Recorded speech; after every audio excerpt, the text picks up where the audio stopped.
the cold silence beyond Earth's shadow, a Soviet starship drifts. Only its captain remains. Beings older than stars watch from the dark as humanity burns quietly into the void. The anime cult classic Red Star Falling is up next, only on Starplanet Darkside.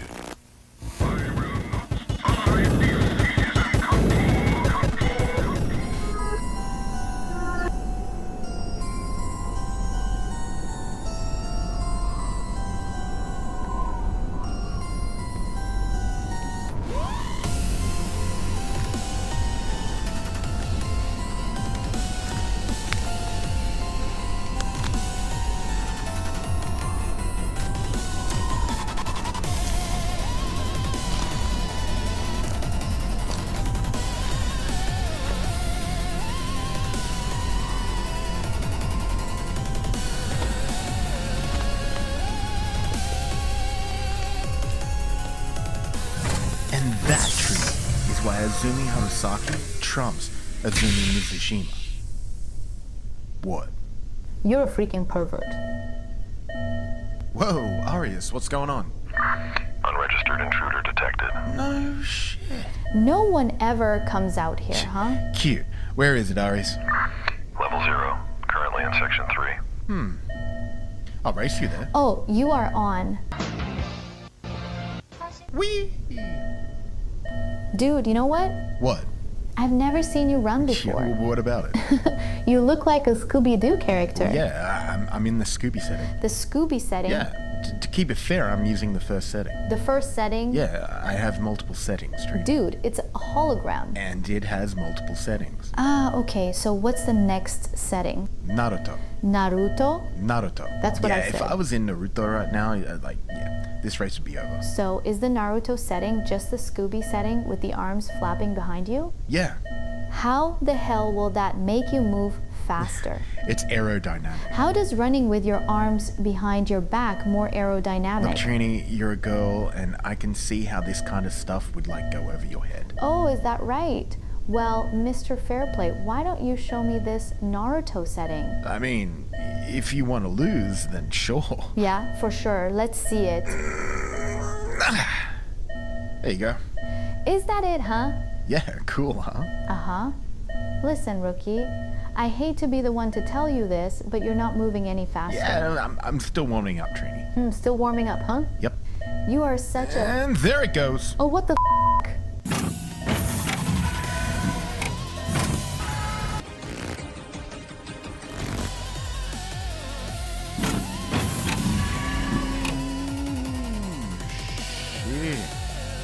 Alright, douche canoe, halt. You are trespassing in a restricted area, punishable by death. Yeah, I don't think he's listening to you, dude. You need to leave this place, or I am going to...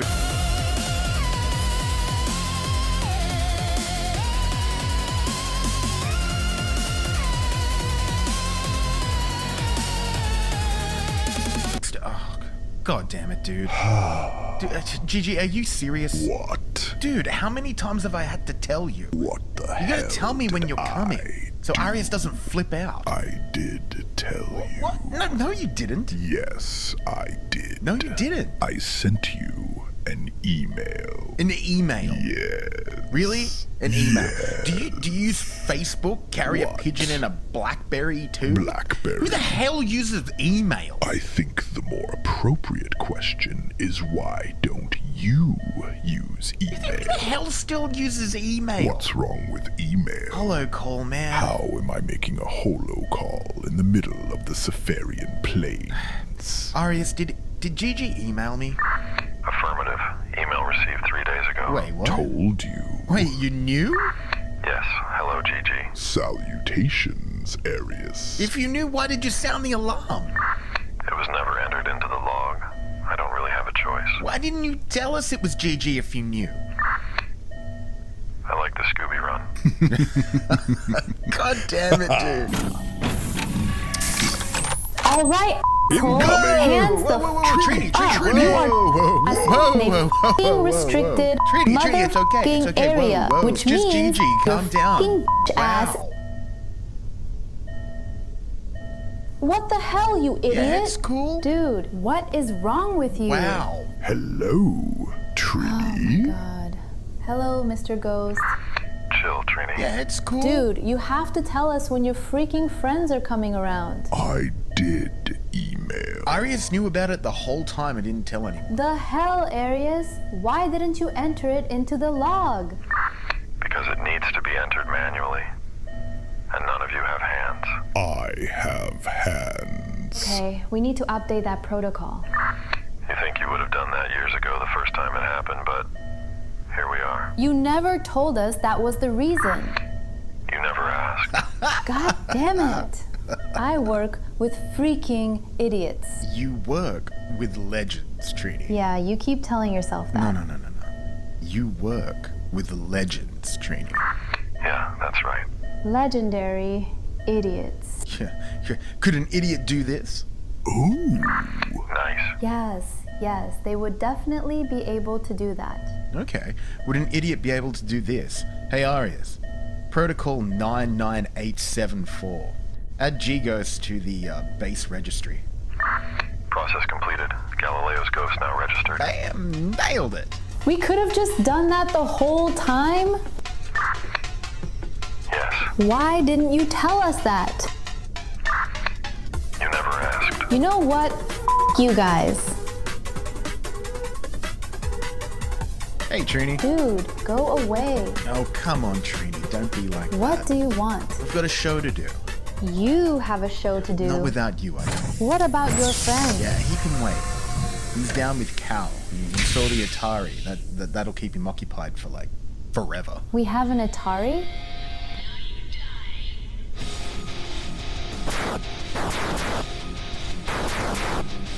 So how have you been, dude?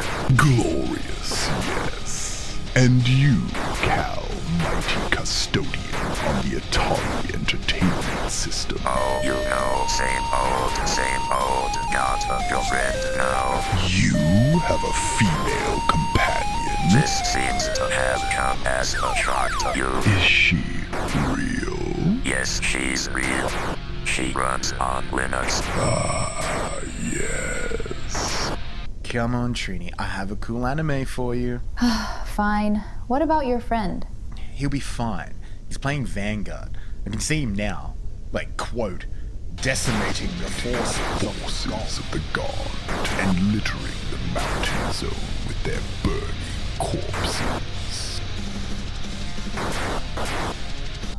Right. Hey, Arius. Greetings, dear travelers. I am the... Tenebris Arius Valor. Yeah, cool story, bro. Needed more ice cream. Dude, can you load up Red Star Falling from Universe 9875, please? Oh, hey, Arius, how are you? I'm good, thank you, rookie. Pfft. Loading. Thanks, dude. Remember to use screenshots. We don't want a copyright strike. Yeah, I know the drill. Thanks, buddy. You are extremely rude. Greetings. True champions of the cause. I am the Tenebris Arius Valo, and I once again welcome you to today's episode of Starplanet Darkside. Today's episode is brought to you by Blinky Boy Streetwear, the perfect combination of anime, punk rock, and street art that is sure to turn heads. Visit blinkyboy.shop today and explore their latest lines and designs. On today's episode of Starplanet Darkside, we will be showcasing a cult classic science fiction anime OVA from the universe 9875. Chiaishin Goichiru, or Red Star Falling, is a hauntingly ambitious anime OVA adapted from the one-shot manga of the same name, written and illustrated by Koji Hirata. Originally published in 1985 by Kosumo Shonen Burasuto, or Cosmo Shonen Blast, the story unfolds in an alternate timeline where the Soviet Union not only triumphant, but conquered the Earth. By 1988, the anime adaptation was brought to life by the underground powerhouse Sutatsuyo Lei Shen, or Studio Ryujin, known for its gritty visuals and unflinching narratives. Set in a dystopian future where the Soviet regime has extended its grip beyond Earth and into the stars, Red Star Falling explores the terrifying consequences of human ambition. When Soviet expansionism pierces the edge of the cosmos, it awakens a cold, merciless alien race, one that views humanity not as a rival, but as a plague to be eradicated. The war that follows is not one of strategy or survival, it's annihilation. And at the center of the final chapter of mankind stands a lone survivor, the last human soul in a universe gone silent.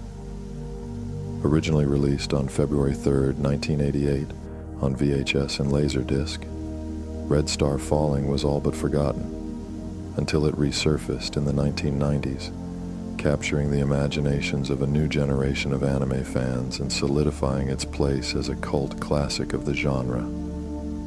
Now, dear travelers, let's begin.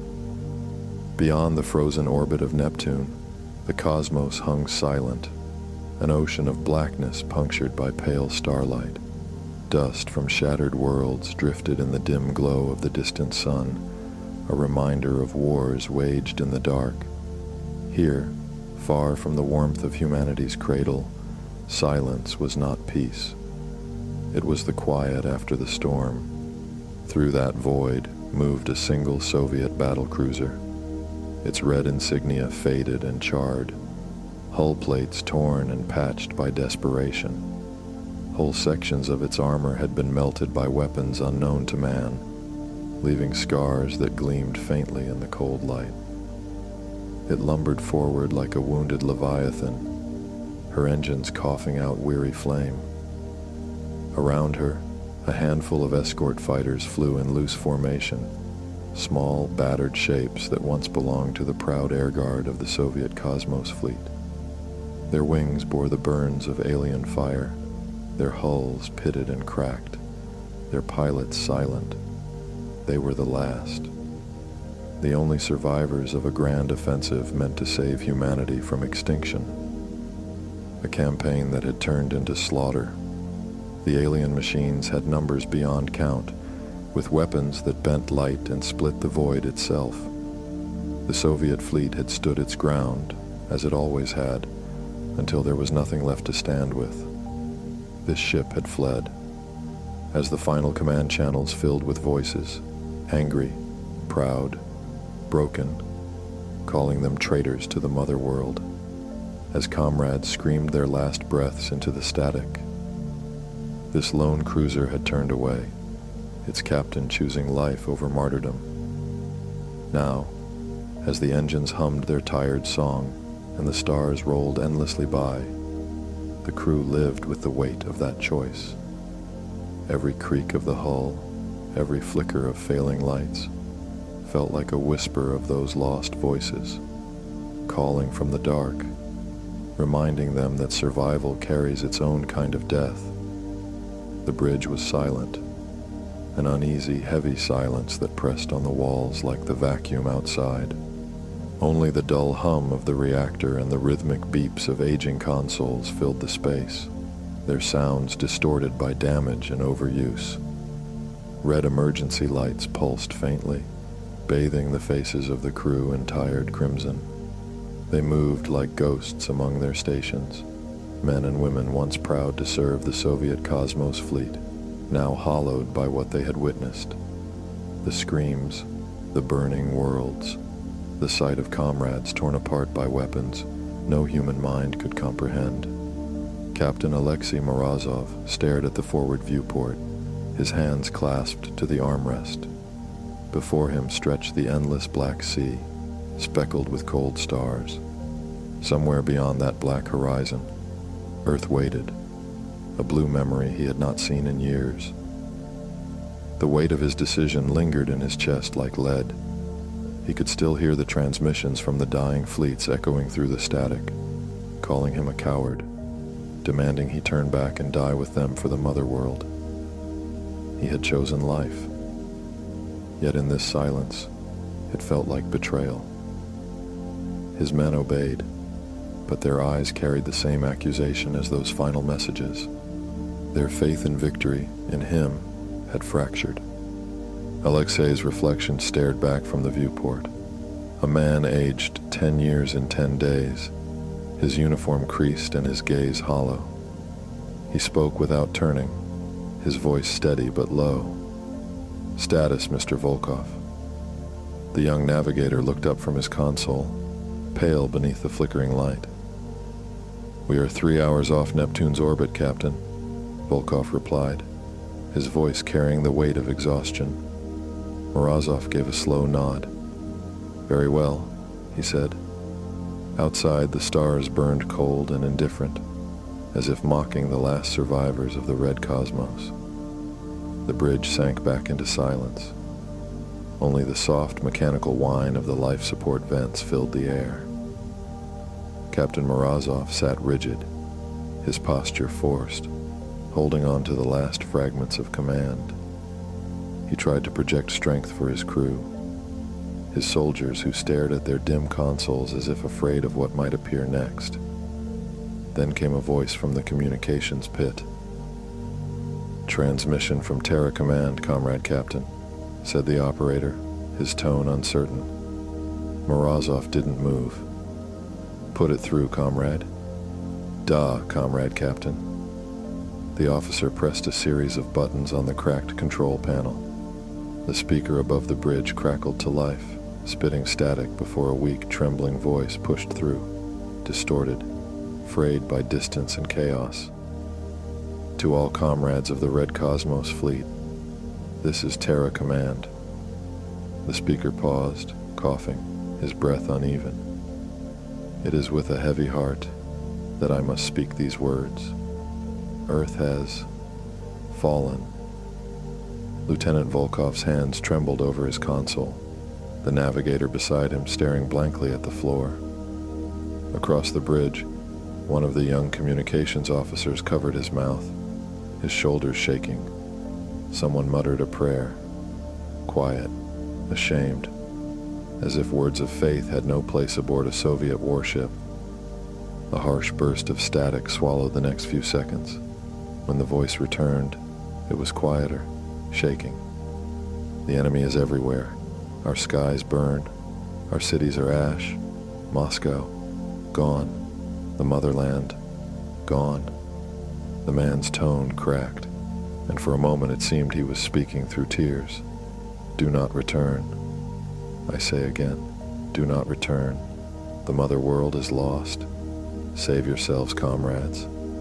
Find another home, if such a thing still exists. Captain Morozov's jaw clenched. He wanted to speak, to tell them something, anything, but the words refused to come.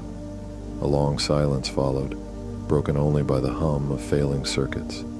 Then the final words came, faint and hollow. Goodbye, my brothers and sisters of the cosmos. It was an honor to fight beneath the red star. For the Union, forever. The transmission cut to static. No one on the bridge spoke. Only the dying echo of the message lingered, circling through the speakers like a ghost that refused to fade. Finally, the captain exhaled through his nose, slow and steady. Cut the transmission, he said, voice low. Da, Comrade Captain, came the quiet reply. A button clicked, and the static faded. Still, the silence didn't leave. It grew, filled the room like smoke. Volkov looked up, eyes wide with disbelief. Comrade Captain, if Earth is gone, then where do we go? Morozov didn't answer. His reflection in the viewport stared back at him, a man with hollow eyes and the weight of a dead world on his shoulders. We change course, he said at last. For now, we stay alive. That is all that's left for us. Set course for the moon, Zoraya of the planet Cosmorod. No one replied. The stars shimmered like cold embers, and in their faint glow, the last ship of the red cosmos drifted silently through the dark, its crew mourning a world that no longer existed. The air was thick, unmoving, the recycled oxygen carrying the scent of oil, metal, and something faintly burnt. Consoles flickered weakly, their tired circuitry humming like the faint breath of an old machine refusing to die. Captain Alexei Morozov stares at the viewport, his reflection framed by the endless black sea of stars. His face was stone, expressionless, hard, yet beneath that mask, his eyes glimmered with grief barely restrained. His throat ached from the weight of unshed words. Behind him, the crew sat in silence. Some stared blankly at their instruments. Others buried their faces in trembling hands. The only sounds were the low mechanical hum of the engines and the soft, broken whimpers of those who could no longer hold back their tears. Morozov closed his eyes. Would it have been better to die with the others? The thought clawed at him again, cold and merciless. To have burned beside the fleets at Proxima Gate might have been easier than bearing this, survival steeped in shame. He straightened his back. His hands no longer shook. "Open internal communications," he said quietly. "Slicius, Tovarish Kapitan," the comms officer replied, his voice hoarse. He pressed a switch, and a soft tone echoed through the ship, the signal that the captain was speaking to all decks. Morozov took a long breath, his eyes never leaving the stars beyond the glass. "Tovarishchi, comrades of the Red Fleet." His voice was deep, steady, and heavy with sorrow. "A message has come from the mother world. Earth, Matzemlia, our home, cradle of our people, is gone. The enemy, those black stars without conscience or reason, have burned her seas, shattered her cities, erased her skies. The last words we received were, 'Do not return.'" Throughout the ship, silence turned to quiet sobs. In the engine decks, men sank to their knees. In the gunnery bays, women pressed their foreheads against cold steel and wept. Morozov continued, his voice echoing through every corridor and cabin. "The blue planet of our birth is now only cinders drifting among the constellations." He paused, the words catching in his throat, then pressed on. "But I tell you now, this is not the end of the Soviet soul. The mother world may have fallen, but the motherland, she lives in us, in every heart that beats aboard this vessel." He gripped to his captain's chair, his knuckles pale. "I know what you are thinking. I know what some of you have whispered since the battle at Proxima Gate, that I fled, that I abandoned our brothers and sisters when the sky turned red, and the fleet burned like candles before the enemy's black fire." He turned, eyes hollow, voice steady. "Yes, I did turn us away. I gave the order to retreat, and for that, they called me coward. But I will tell you this, I would rather carry the shame of survival than let the memory of humanity die screaming into the void." Across the bridge, a low murmur spread. Some crewmen bowed their heads. Others glared through tears, fists clenched in silent fury. One spat the word "Predatel," traitor, under his breath. Another simply broke down, sobbing into his hands. Morozov did not waver. If we had stayed, we would have joined the pyres. Another ship lost, another crew turned to dust. But because we live, we carry something greater than pride. We carry memory. We carry continuance. We are the last sons and daughters of the Soviet mother. And as long as we breathe, so too does Earth. A few stood a little taller at that, their eyes glistening in the red light. Others shook their heads, muttering disbelief. Morozov's voice deepened, steady and resolute. "Our fleet is gone. We are the last red flame among the stars, and flame, comrades, no matter how small, can ignite the universe." His voice breaks a little.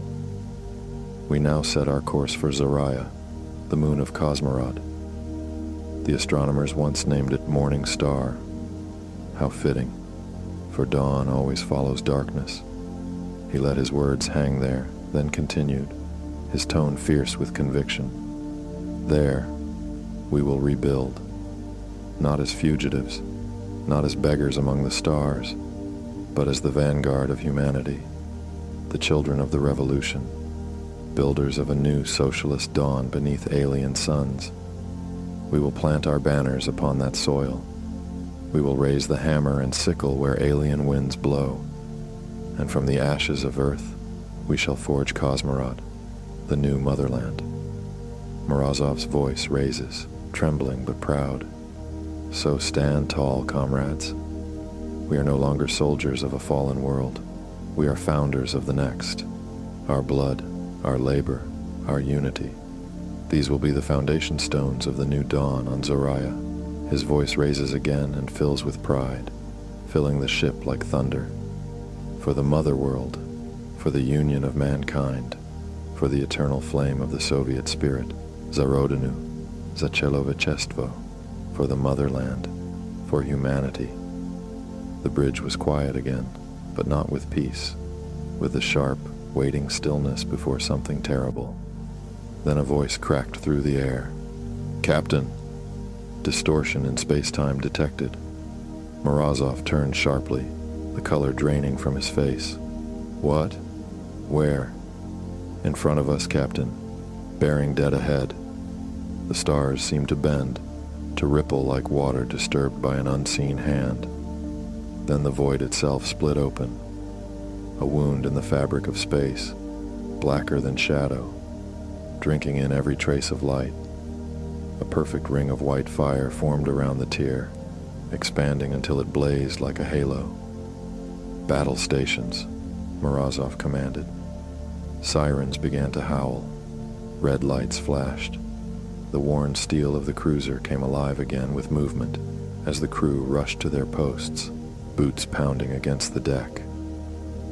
"Launch the last of the fighters," he ordered. Outside, from beneath the cruiser's scarred belly, the final interceptors shot forward into the void, streaks of red flame against the cold. Then, from the heart of the rift, shadows emerged, jagged shapes, sleek and alien, their surfaces reflecting light like liquid metal. The largest of them broke through the ring, long, horned, predatory. Morozov's blood ran cold. He knew that silhouette. The Babaroga class, named for the single, twisted horn that jutted from the bow like a curse. Every encounter with one ended the same way, with silence. The officer hesitated for a second, then nodded. "Duh, Comrade Captain." He flipped the switches, and the intercom tone hummed through the ship. Morozov reached behind him, lifted his worn captain's cap, and placed it firmly on his head. His voice came steady, deep, and full of quiet fury. "Comrades, tonight the heavens themselves demand an accounting. Tonight we stand not as sailors of one ship, but as the last pulse of a world that raised us, Mat Zemlya, and as the defenders of a promise given to every child born under its sky. Load your stations, secure your brothers and sisters, speak your names now, so that when the light takes us, our voices will live on in memory. If steel must break, let it break for something worthy, for the song of our mothers, for the laugh of our children, for the red banner that once flew above our cities and will fly again in stories. If the moment comes when I must give the final order, know this: I count my life as nothing beside the memory we carry. If I fall, carry on. If you fall, sing, and let your song travel to Zoraya, to those who will listen, and let it kindle their hearts with our courage. For the motherland, for the memory of our fallen, for the dawn we will not live to see but will help to shape. Zarodinu, Zazoria, Zachelovechestvo, for the motherland, for humanity. He jammed his cap down tight and roared, voice shaking with fire. All forces, attack. Stand fast. Fire at will. The ship erupted into motion. Targeting systems lit up. Torpedo bays opened. The air trembled with the rising song of engines pushed beyond their limits. Some crewmen shouted in defiance, pounding their chests. Others whispered prayers through clenched teeth. A few stood frozen, tears streaking their faces. Another reached for his comrade's hand and squeezed it tight. Outside, the last Soviet warship faced the impossible, a horned giant of alien metal, surrounded by a swarm of demon-winged fighters. And then it fades to black. Okay, let's take a break. We will be back after these messages. You are watching Starplanet Darkside. What do you think so far, Trini? Yeah, it's okay. There's a lot of talking. I'm glad we're at the action now. Yeah. Straight into the action. What does that mean? What? No, nothing. Is this anime going to piss me off? No, it's good. It's good. Trust me, it's good. I don't trust you. Okay. Your mum trusts me. What?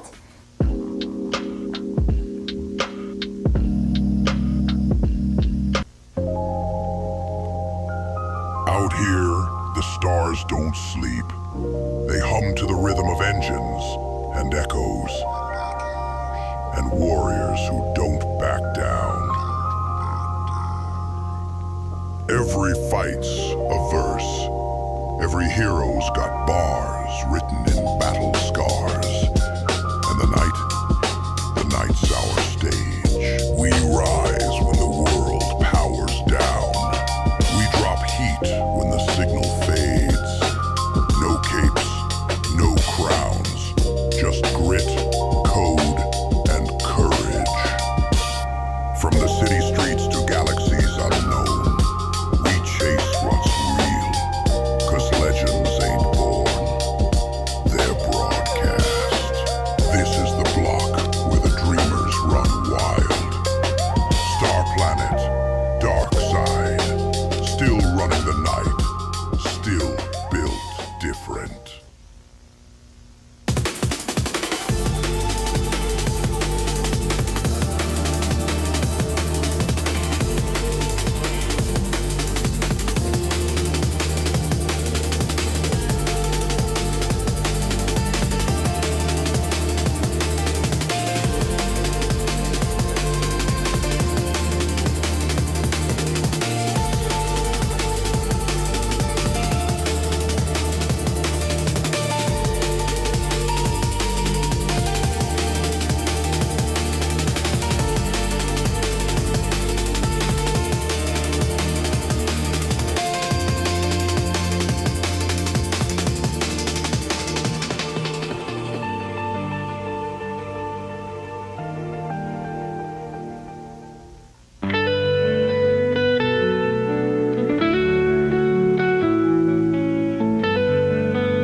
The candy you wear, stack 'em high, then eat 'em.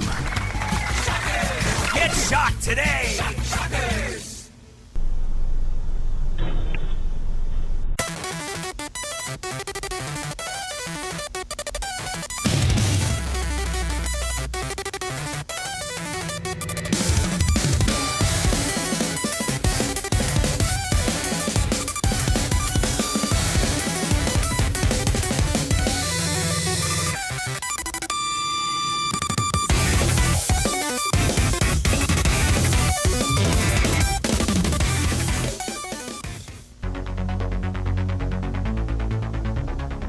In the boundless reaches of space, darkness reigns.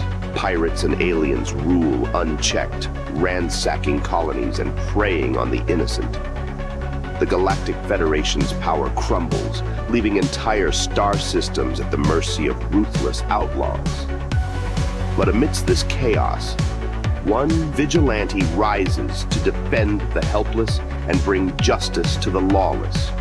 They call him Space Ghost.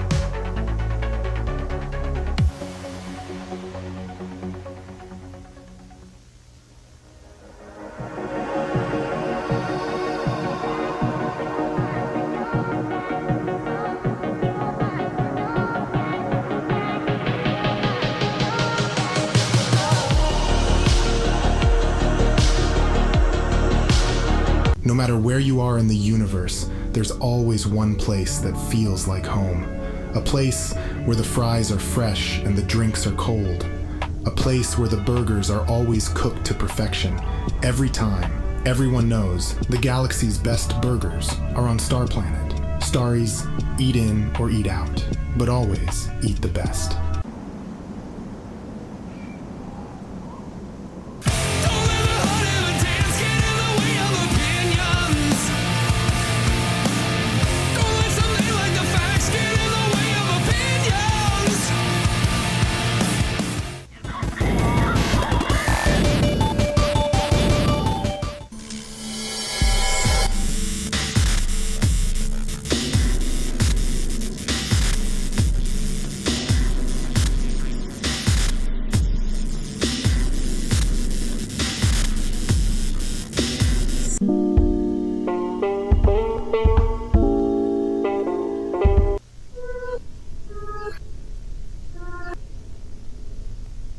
Welcome back. Let's continue. The battle was quick. Calling it a battle would be generous. It was a slaughter. Swift, merciless, and absolute. What? What? Where's the battle? What battle? What do you mean, what battle? Before the break, we were leading into a big battle. Oh no, Treaty. All that was just the intro. The real story starts now. What the hell is going on? That quote literally sums up the entire OVA scene in Japan in the 80s. Anything goes back then, man. That's why it was so awesome. Retro anime is the best anime. Random, original, and violent. That's why the West fell in love with anime and manga, dude. Then they lost their way. Whatever. Keep going. Hopefully we can continue without interruption. Shut up, Arius. Where once a proud Soviet vessel carved its path through the stars, only ruin remains. Shattered hull plates spin through the void, fragments like broken prayers. Flickers from dying consoles pulse weakly among drifting shards of steel, their glow fading like candles after a funeral mass.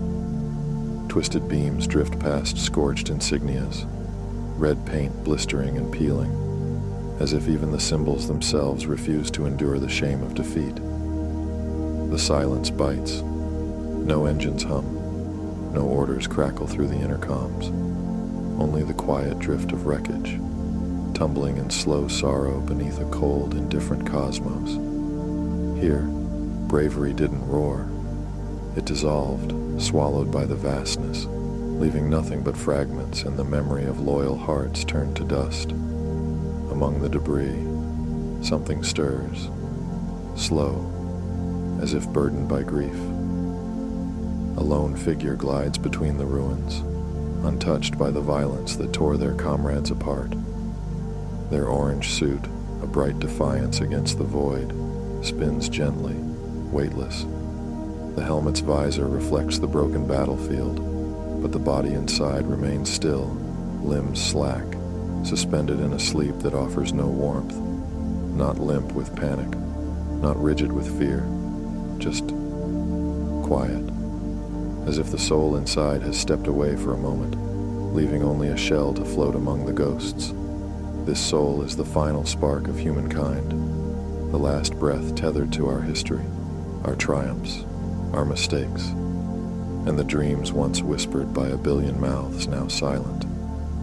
Every anthem, every cradle song, every vow spoken on cold nights by lovers who feared the dark, all of it rests within this fragile life, adrift in a graveyard of steel and stars. No choir marks this moment, no flag waves, only the quiet witness of broken metal and distant constellations.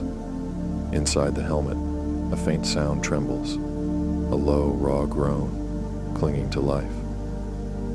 The figure stirs.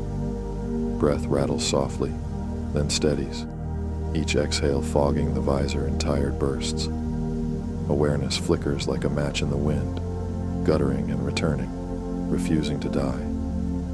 Eyelids flutter open with effort, revealing eyes heavy with shock and stubborn will. Each time consciousness slips away, then claws its way back, the rasp of breath grows fiercer, as if existence itself must be reclaimed, one inhale at a time.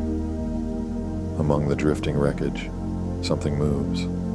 A figure, pale as frost, thin as a memory. It drifts through the scattered bones of the ship, its outline wavering, uncertain, like a reflection on rippling water. No thrusters, no tether, just a shape sliding through the void, silent, weightless, and terrible in its serenity. It draws nearer, as though pulled by the faint heartbeat of Earth's last child. Not alive, not dead. A presence, empty and watchful. A ghost hunting the final whisper of humanity. Their vision swims, blurred by pain, cold, and the creeping fog of half-awareness. Colors bleed into darkness. Shapes melt at the edges. The stars smear like wet paint across glass. Yet one thing remains clear enough to form meaning. A figure, drifting, slow, unnatural in its stillness. It grows from a blur into a silhouette, limbs loose, posture impossibly calm, gliding as if the void itself carries it forward on unseen currents.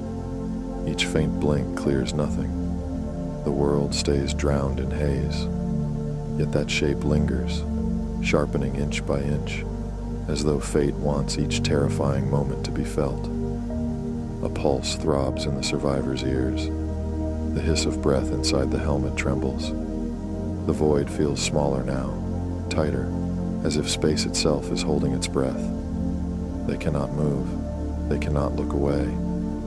They can only float, alone, bleeding into the silence, while the phantom draws nearer through the tomb of a fallen world. The shape glides closer, still smeared by the haze clogging the survivor's vision. Hints form through the blur, movement like drifting smoke, a silhouette that refuses to sharpen, a presence that feels wrong in the quiet void. Then, proximity, a looming shadow, a sense of weight in a place where weight should not exist. A pale limb comes into view first, stark and skeletal, joints bending with eerie grace. The hand doesn't grasp or tear. Instead, it lifts with slow, deliberate poise, as though savoring the moment. Knuckles of bare bone tap against the visor. Tap, tap, floating silence. Tap, tap. The sound doesn't travel through space, but inside the suit, the survivor hears it. Felt, not heard. Like a nightmare pressing fingers against the glass of waking thought. Their breath catches, ragged. Their pulse scrapes inside their skull. Still half lost in haze, they stare at the shape inches away, and for a heartbeat, every star seems to recoil. Something ancient, patient, and terrible lingers just beyond that glass. The figure finally speaks. Wake up. The words do not travel through vacuum. They bloom inside the survivor's mind, heavy and resonant.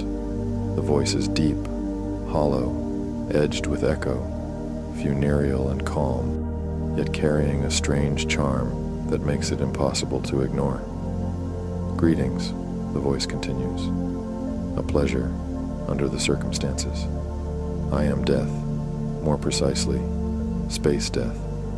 And yes, before panic fills the gaps, I am that death. I simply appear in forms that make sense to the species I meet. The being tilts its skull-like head, studying the drifting wreckage.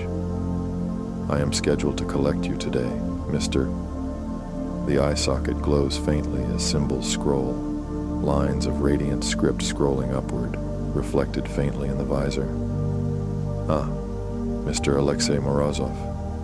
Death turns slowly, surveying the shattered remains of ships and bodies frozen mid-tumble. Curious, it murmurs. How the hell did you survive this? A pause. Irrelevant. Let us proceed. His eyes widen. Breath erupts into frantic gasps. A scream claws its way from his chest, raw and animal, trapped inside the helmet. His limbs jerk uselessly as terror floods every nerve. He tries to recoil, to flee, yet nothing responds. Only endless spin and weightless panic. Death recoils a short distance, startled. Whoa, it says, palm raised. Easy. The captain's breathing spikes wild and uneven, fogging the visor again and again. Death's voice sharpens. Hey! The word slams into Morozov's mind like a hammer. Calm the f*** down! The captain freezes, staring at the entity with wide, terrified eyes. You are only wasting air, Death adds flatly. Idiot.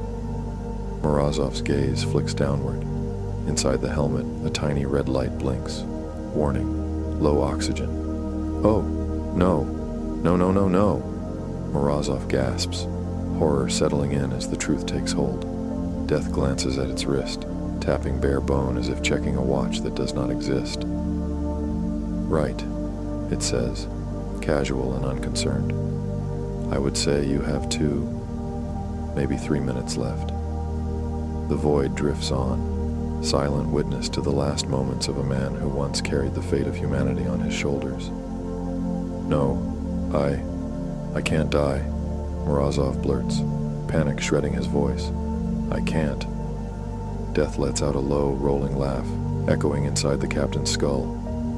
Everyone dies, man. Shut up, Morozov screams. How do I even know this is real? Silence stretches between them. The stars drift. Debris turns slowly. Death's posture softens. The glow in its eye sockets dims. You all die someday, Alexei, it says, quieter now. There's no vote on it. I don't want to die, Morozov gasps. I can't. I have a family. Death exhales, a sound like wind through a grave. No one ever wants to die, and we all have families. Or you did have a family. Humanity filled my entire morning. Processing that many souls at once was a nightmare. The paperwork alone. Unbearable. No. No. No, no. I'm not dying. Morozov insists, shaking his head inside the helmet. Death rubs its temples with skeletal fingers. And there it is. Denial. Denial? I'm not in f***ing denial. Morozov roars. Death winces. And now anger. I am not dying today, you asshole. I survived the wars. I will survive this. What? By running away? Death asks dryly. Bit tricky out here, Alexei. Morozov's eyes dart wildly through the wreckage. There has to be an intact air supply somewhere. A tank. A suit. Death stares at him, unimpressed. I'm Death. I don't appear for fun. I don't do surprise visits. No parties. No celebrations. No bar mitzvahs. Unless someone drops dead during one. Then I suppose that counts. Morozov drifts in silence, staring at the skull before him. Maybe this time you're wrong. Death studies him, long and steady, then slowly shakes its head. This isn't a lucky exception moment. I've done this since before your species learned to stack stones. I know the signs. Morozov says nothing. Death's tone softens again, worn and sincere. I am sorry, Alexei. Truly. I can't explain why this moment belongs to you. That decision sits far above me. The red light inside Morozov's helmet keeps blinking. Time drains away, one breath at a time as Alexei stares at the entity with his teeth clenched. Please help me, Morozov whimpers, his voice thin and breaking. I can't be bargained with, Alexei. Death replies flat and tired. I'll do anything, Morozov pleads. Anything you want. Take it. Just, please. Death sighs, rubbing the bridge of its skull. Bargaining. I hate this part. A short, humorless laugh follows. I'm Death. What could you possibly offer me? Rage floods Morozov's face. You goddamn bastard. F*** you. F*** you straight to hell. Death jerks back. Whoa. Morozov's words spill out in a furious rush. You have it easy. Eternal, untouched. Floating around cracking jokes while people beg for their lives. You don't bleed. You don't age.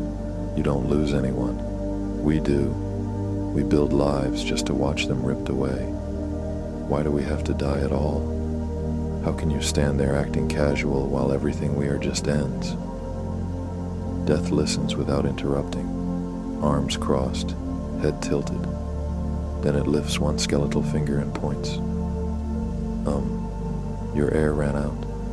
Morozov freezes. He looks down. The red warning light inside his helmet has gone dark. No flashing, no alarms, just silence. His eyes lose focus. Tears slip free and drift across the visor in slow, shining spheres. His breathing steadies, then fades, calm settling where panic once lived. Death nods once, and there's depression. A pause. Morozov's voice returns, hollow and resigned. All right, let's get this over with. Oh, Death brightens. Acceptance. It leans back, stretching, joints popping sharply. Great, let's get moving. Morozov floats, emptied of fight, emptied of hope. Will it hurt? He asks quietly. Nope, pretty fast, Death says, raising the sickle and giving it a loose practice swing. What happens after this? Morozov asks. Death stops mid-motion. Wait. Morozov blinks. What? Death squints at him. How are you still breathing? What? Says Morozov, confused. I mean the breathing itself. Your air supply is gone. How are you still doing that? Morozov looks down at his chest, feels it rise, fall. He swallows. I don't know. Maybe you were wrong. Just this once. I am never fucking wrong. Death shouts, then halts, eyes widening. Hold on. It turns slowly, scanning the debris-choked void around them.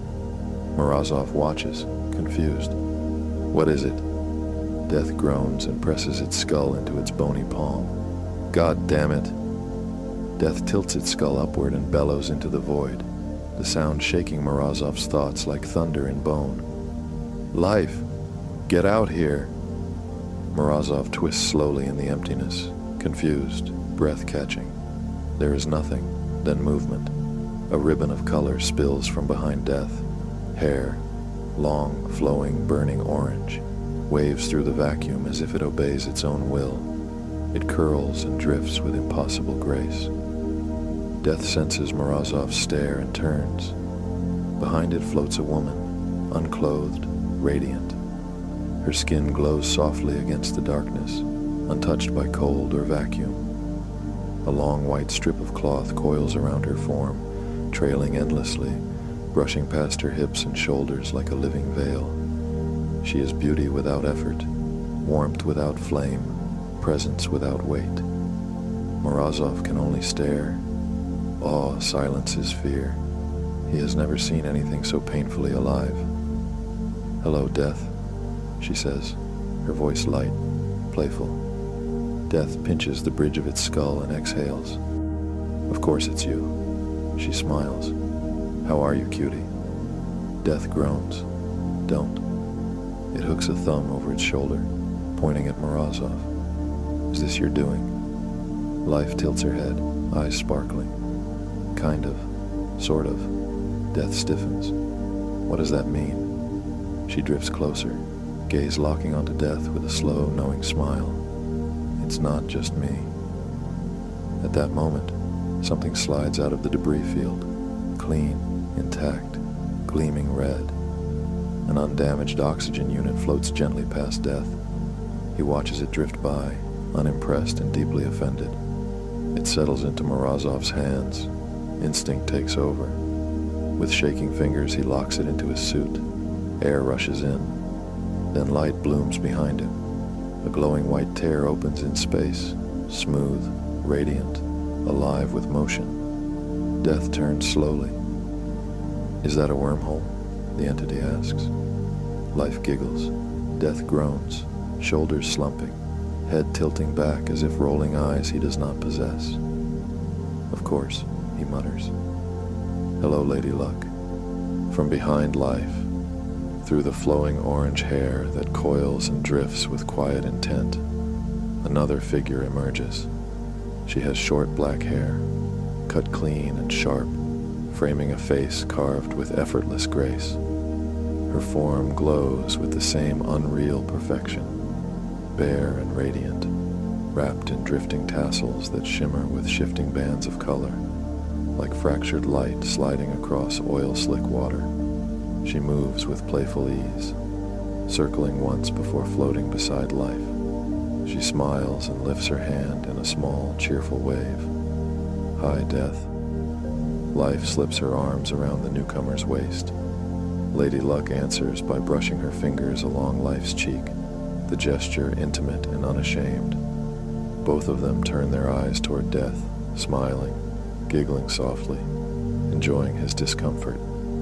Morozov can only stare. His mind struggles to keep pace with what his eyes insist is real. Death lowers his skull slightly. What is happening? The two women laugh again. Lady Luck begins, her voice light. Well, we got bored and Life cuts in, grinning. We decided to make a bet. Death stiffens. A bet? Morozov blurts out, irritation breaking through awe. A bet? Lady Luck laughs. Yes, with you. Death tilts his head. With me? Morozov points weakly at Death. With him? Death exhales slowly and looks between them. Fine. What's the bet? Life gestures gently toward the glowing tear in space. That opening leads to another universe. Humans survive there. This man's family lives on. In that place, he is already dead. Lady Luck drifts closer, eyes bright. But the arrival point is a barren moon. Something hunts there, a creature named Gorlock. Gorlock, Death repeats flatly. If he lasts 3 minutes, Lady Luck continues, with the Gorlock hunting him, then you let him live and send him back to his family. Death turns sharply. Why do you care about this man? Life and Luck glance at each other.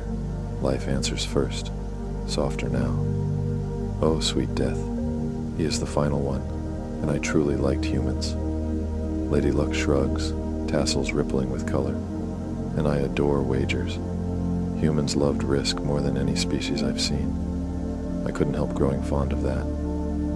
They look at Morozov together, expressions suddenly gentle.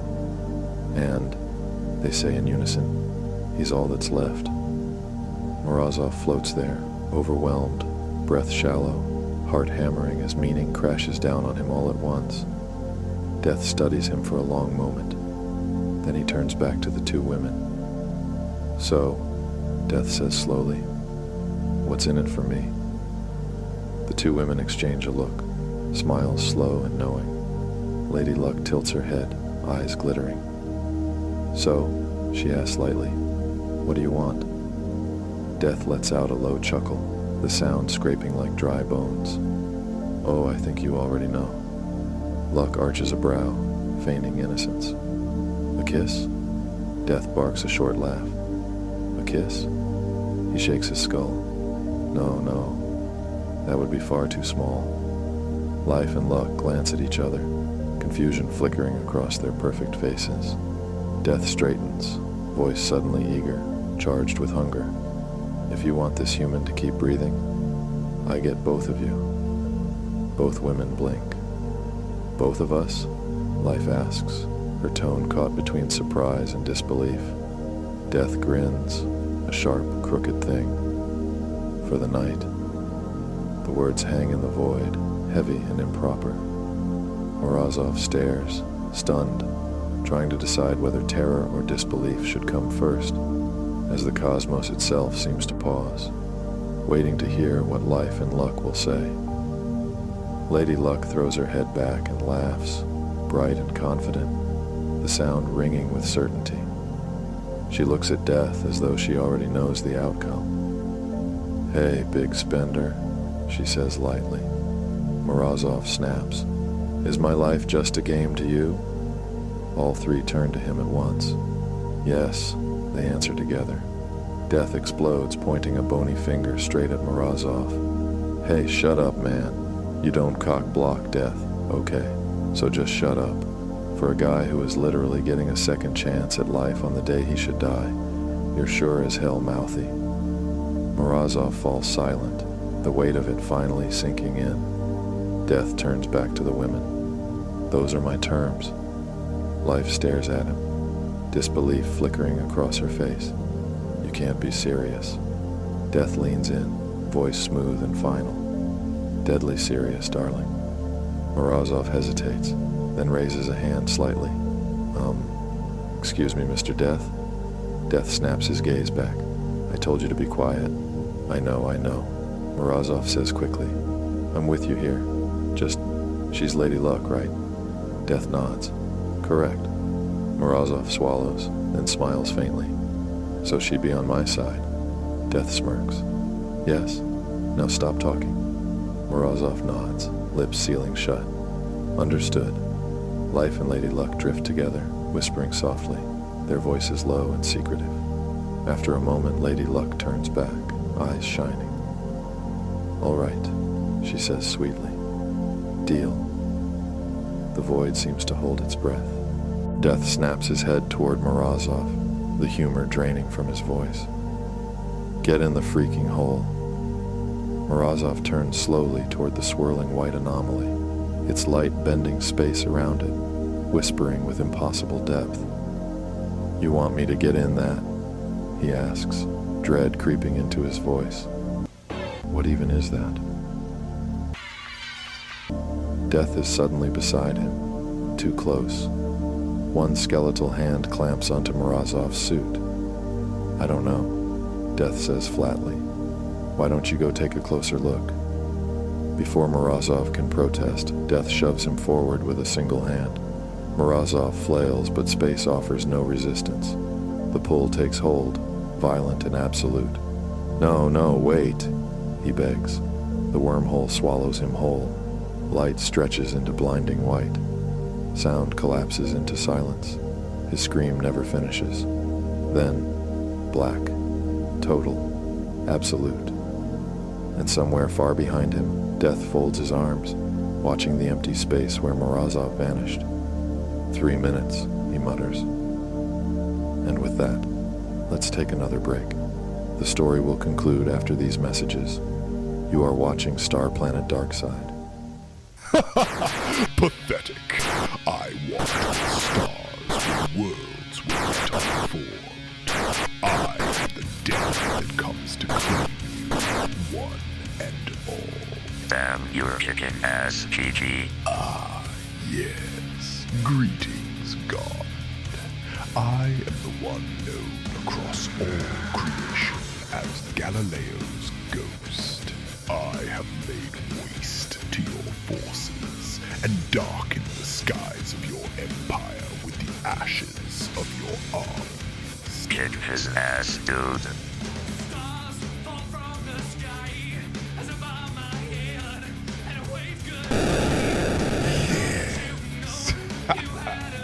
Yeah, dude, lighter.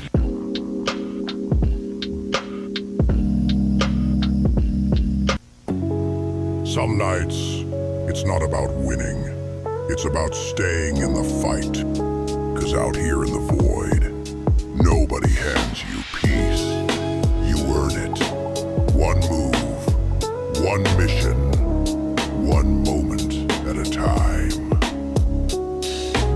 They call us dreamers, rebels, glitches in the system. We call it living.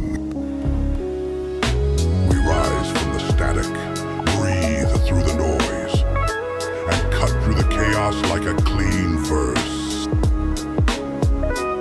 'Cause this block, it's not just TV, it's a pulse, a frequency, a promise. When the signal hits, you know where to find us. Starplanet Darkside, true champions of the cause. Would you look at that? The new Beef Superior is here, only at Starry's. Wherever you are in the universe, there's always one place that feels like home. Starry's, eat in, eat out, but always eat the best. In a world overshadowed by evil, one man will rise to stand against the coming darkness. From the visionary mind of J.R.R. Tolkien comes a tale of magic and destiny like you've never seen before. As Sauron's shadow grows, so does their legend. This winter, the Lord of the Rings, the Fellowship of the Ring, Be prepared for the cinematic event of the year, only in theaters. 安心してください。今から安全装置が作動した音です。このおかげで強風が吹いても大怪獣が吹いても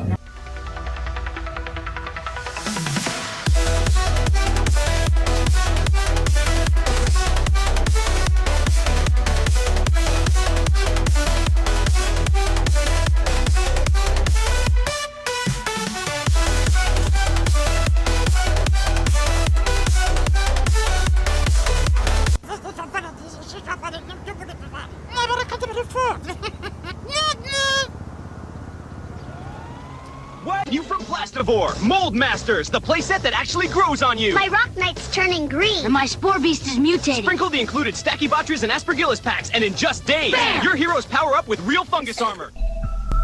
Feeling empty inside? Move fills the void. More, need more. Your turn. Yeah! Wart White, acidic fun slime, brother! Melts the nasty bumps clean off your knuckles while it eats your toys alive! Whoa! Squelch it! Stretch it! Hear that sizzle? That's your wart running for its life! Yeah! It's melting my No, robot! doctor! No. When you get hold of the Nintendo Entertainment System, when you master Rob the video robot, and meet the challenge of Gyromite,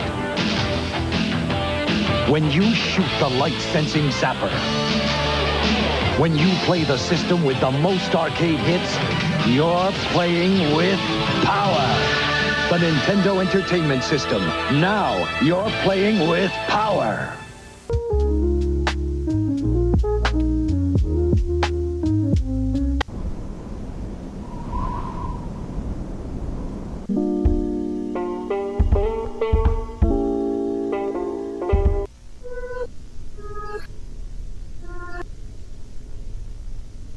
Welcome back. Let's continue.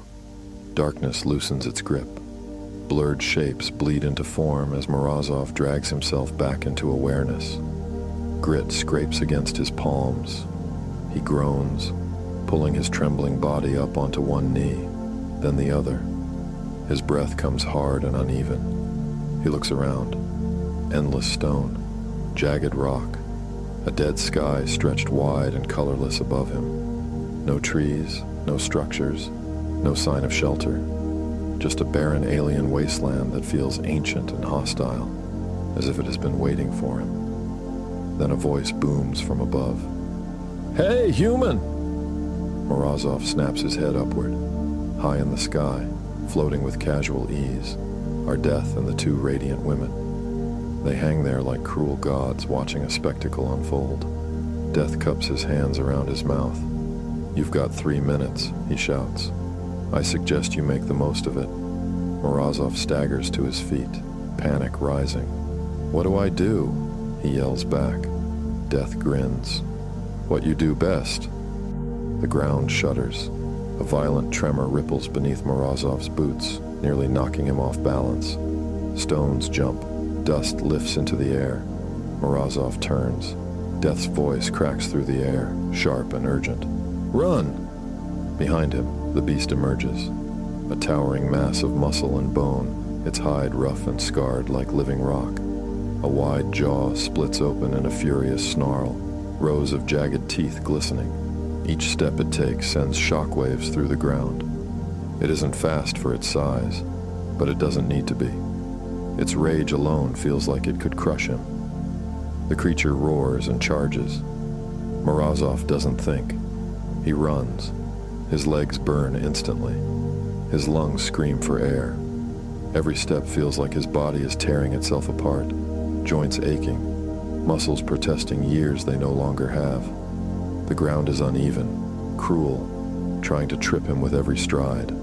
Behind him, the thunder of the beast's pursuit grows louder. And above it all, echoing across the dead moon, Death laughs, his tattered cloak stirring in a wind that doesn't exist. Beside him, Life watches the scene unfold with an amused grin, her bright eyes following Morozov as he stumbles across the rocks. There's a playful sparkle in her gaze, as if this desperate sprint is a dance performed solely for her entertainment. On life's other side, Lady Luck floats with her arms folded neatly beneath her chest, a knowing smirk tugging at her lips. Her posture is relaxed, almost bored, but the hand furthest from death is alive with subtle motion. Her index finger traces lazy circles in the air, delicate and precise, like an invisible brush painting over reality itself. Down below, the beast lunges, and suddenly its massive foot catches on nothing. The monster crashes forward with a furious roar, slamming into the stone and sending shards of rock skidding across the plain. The impact shakes the ground, dust billowing in a choking cloud. Morozov doesn't look back. He just runs harder, those stolen seconds stretching like a miracle. Death watches the fall in silence. A flicker of amusement crosses his skeletal face. If he had lips, they would be curling into a grin. His hollow gaze slides briefly to Lady Luck's circling finger, then back to the chase. He doesn't let the others see that he knows. He doesn't call out the cheating. Instead, he folds his hands behind his back and continues to watch, patient and entertained, as the game unfolds beneath them. Morozov runs for his life, boots scraping against jagged stone as the hulking beast thunders behind him. Every breath is a knife in his lungs, every step a scream from muscles pushed far beyond their limit. He cuts sharply to the right. The monster lurches to follow, its massive foot skidding loose on gravel. It crashes and slides, roaring in frustration. Death chuckles softly. Quite the clumsy monster, ladies. He clasps his hands behind his back and begins to drift in a lazy circle, his voice taking on a grand, theatrical cadence. Do you remember how all of this started? Death muses. Before the stars, before the dark even had a name. The big man upstairs clapped his hands once, just once, and that sound was creation's first heartbeat. The universe burst outward, endlessly expanding, a canvas flung wide. Life tilts her head, smiling faintly. Where is this coming from, Death baby? It was dramatic, Death replies. From that first echo came our grand elders. Creation stepped forward first, radiant and infinite. Then came time, ticking into motion. Infinity unfurled beside eternity. Reality took shape, stern and unyielding. Order drew its careful lines, and chaos gleefully erased them. Below them, Morozov stumbles over uneven ground, but forces himself onward, the beast regaining its footing and charging again. Death gestures lazily at the cosmos above them. And after the elders settled into their endless work, that's when we arrived.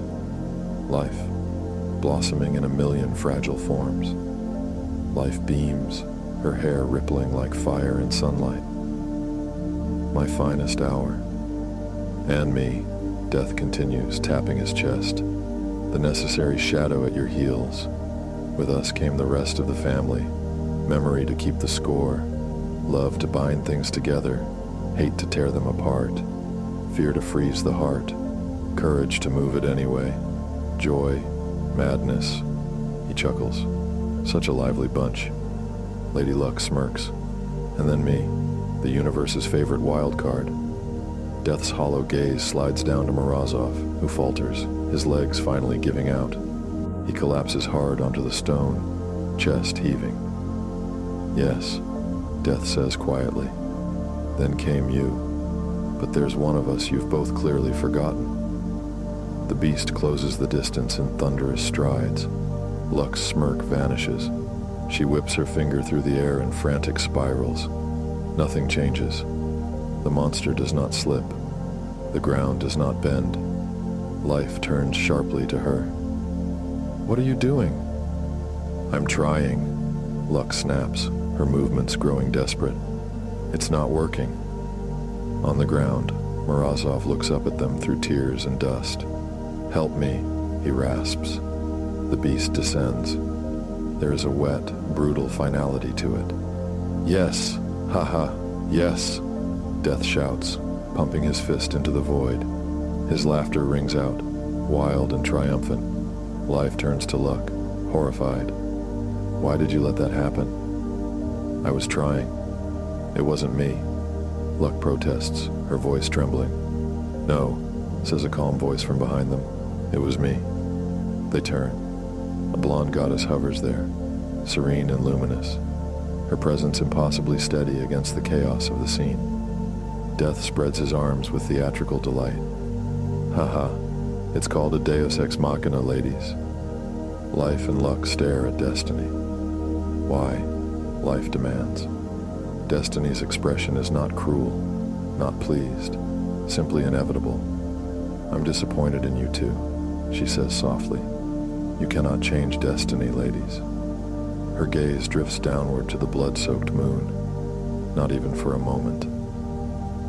Death dances through the skies above, crooning Deus Ex Machina to the beat of an old human hook, his bony feet kicking through the void as the wet sounds of the Gorlock's feast echo from below. Lady Luck and Life trade a long look, then lift their eyes back to him. Destiny folds her arms, a sly smile on her lips. Well, ladies, you made your bed. It's time to lie in it. The two deities glance back at her, defeat written plain across their faces. Death slides in between them, an arm slung over each shoulder, drawing them close. Oh, this is going to be so good, he says, grinning. Destiny lets out a soft laugh. Death looks from one goddess to the other. Well, ladies, ready? Have fun, ladies, Destiny says. Never try to undermine me again. As the trio drifts past, Death reaches out and lightly fist bumps Destiny. Thanks, buddy, he says. A bright smile flashes across her face. Enjoy, she replies. The three deities vanish into the dark, their voices fading into distant bickering and laughter. Silence settles over the ruined moon. Destiny remains alone, gazing down at the blood-stained stone where Morozov fell. Her expression softens, touched by a quiet certainty. She speaks, her voice filling the emptiness. Every spark that flares into being carries a path etched deeper than bone. Stars burn along their courses. Hearts beat in rhythms set long before their first cry. Each choice feels wild and free, yet every step lands on ground already waiting. Nothing wanders without a thread guiding it through the vast dark. I watch rivers carve their lines through stone, watch lives rise and fade like brief fire. None of it is random. Each meeting, each loss, each final breath fits into a design older than memory. Struggle can rage against it. Luck can tug at its edges. Life can dress it in bright color. Still the pattern holds. There is mercy in that pattern. There is meaning in every ending. No soul is lost or misplaced. All things arrive where they must, carried by a hand they rarely see, yet always feel. Destiny is not a cage. It is the road beneath every foot, steady and certain, leading all things to their rightful rest. Her words drift across the barren landscape. The scene dims. Darkness closes in, gentle and complete. And with that, true champions of the cause, this once forgotten OVA has come to a close. It went from philosophical to metaphysical pretty quickly, huh? This had me thinking about the reason for everything and who is behind the grand design. Like always, tell me your thoughts in the comments below. I truly look forward to reading them. So until the next Starplanet Darkside, please like, comment, and subscribe. I thank you for spending this time with us. I have been your host, Arius Vallo. See you in the shadows, my love. What'd you think, Trini? Of course you had to pick the anime with the naked girls. Well, yeah, girls naked is a personal preference of mine. I'm not gonna lie. Just finish the show, pervert. Fuck, ease up, okay? Well, Okay, well, thanks for watching as always, true champions of the cause. And now that GG is here, I'm sure he's going to have some type of content he can throw around. No, he does not. What? You're going to let that idiot have a show too? I let you have a show? My show, Manga Subterranea, is awesome. We cover manga from places like the dark web, like Minigods. We're covering that right Jeez, now. wink, wink, huh, Trini? Like, watch Manga Subterranea. There's nothing wrong with a bit of self-promotion. He's my friend, Trini. I'm sure he has something worth adding. Whatever. Finish the show, dude. Until next time, stay punk. And if you're not punk, become punk and then stay that way.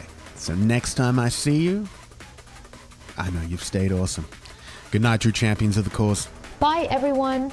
This one goes out.